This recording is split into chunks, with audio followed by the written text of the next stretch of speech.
मस्त अगदी 2 मिनिटात होणारा लेमन राईस बघू शकता।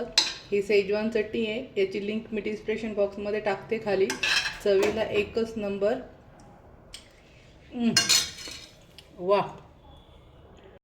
नमस्कार मैत्रिणींनो, माझी हातची चव या चॅनलमध्ये तुमचं सर्वांचं स्वागत आहे। तर आज मी स्पेशल तुमच्यासाठी अगदी 2 ते 3 मिनिटात होणारा एक अति सुंदर लेमन राईस बनवलेला आहे। चवीला एकदम भन्नाट आणि टिफिनसाठी वगैरे आता टेन्शन मिटलं। लेमन राईस आणि सेजवान चटणी खूपच सुंदर आहे। ही सेजवान चटणी आपण घरी बनवलेली आहे। एकच नंबर। चला तर मग आपण याची रेसिपी पाहून घेऊया। गॅसवर पॅन ठेवला आहे, पॅनमध्ये तेल टाकलं आणि मोहरी टाकून घ्यायची आहे। मोहरी तडतडू द्यायची आहे, त्यानंतर लगेच जिरे टाकायचे आहे। त्यानंतर मेथीचे दाणे टाकून घ्यायचे आहे थोडेसे, चना डाळ टाकून घ्यायची आहे थोडीशी,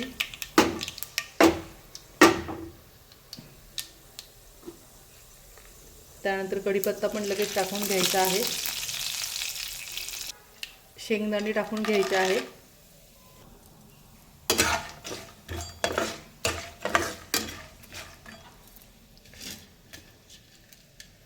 हिरव्या मिरच्या टाकून घ्यायच्या आहे, असे तुकडे करून ह्या पद्धतीने।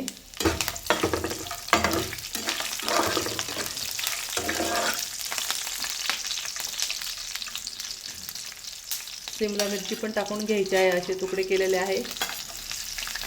अगदी हा 3 मिनिटात होणारा राईस आहे, 2 ते 3 मिनिटात।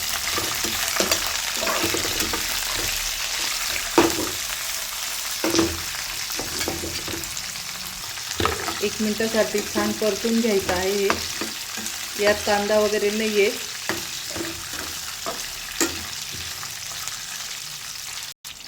थोडासा लसूण कुटून टाकायचा आहे। इच्छा असेल तर टाका, ज्याला आवडत असेल, ज्याला नाही आवडत त्यांनी स्किप पण करू शकता ते। अगदी थोडीशी हळद टाकून घ्यायची आहे, अगदी थोडीशी।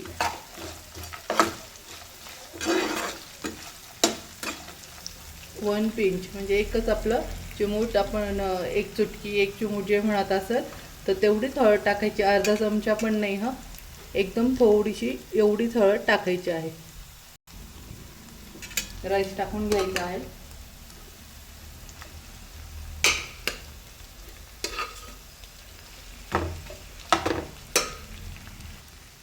छान परतून घ्यायचा आहे।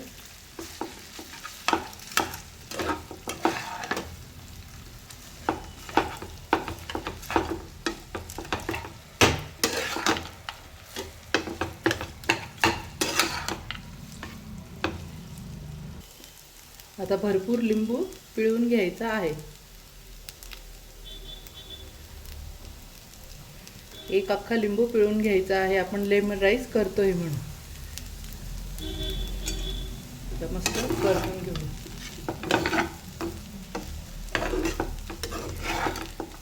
बघू शकता किती छान चमचमीत दिसू राहिला आहे। अगदी 2 ते 3 मिनिटात होणारा मुलांच्या टिफिनसाठी, मोठ्यांच्या टिफिनसाठी।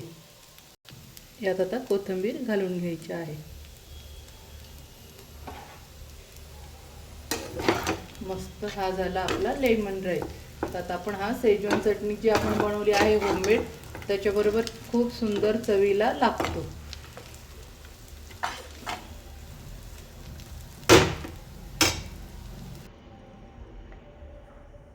मस्त होममेड आपली सेजवान चटणी, याची लिंक मी तुम्हाला डिस्क्रिप्शन बॉक्समध्ये टाकते।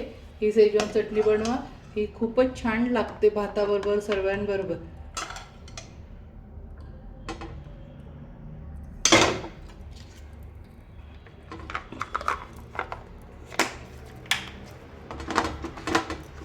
मस्त ही झाली फ्रेंड आपला लेमन राईस, आपला टिफिन पॅकिंग। तर कशी वाटली फ्रेंड माझी रेसिपी? तुम्हाला अगदी 2 ते 3 मिनिटात, 5 मिनिटात तुम्हाला नाश्त्याची रेसिपी, टिफिनची रेसिपी पाहायची असेल तर माझ्या चॅनलला लाईक करा, सबस्क्राईब करा आणि शेअर करा। आणि मस्त खा आणि मस्त रहा। आणि असेच नवीन नवीन व्हिडिओ पाहण्यासाठी माझ्या चॅनलला फॉलो करायला विसरू नका। बाय बाय मैत्रिणींनो।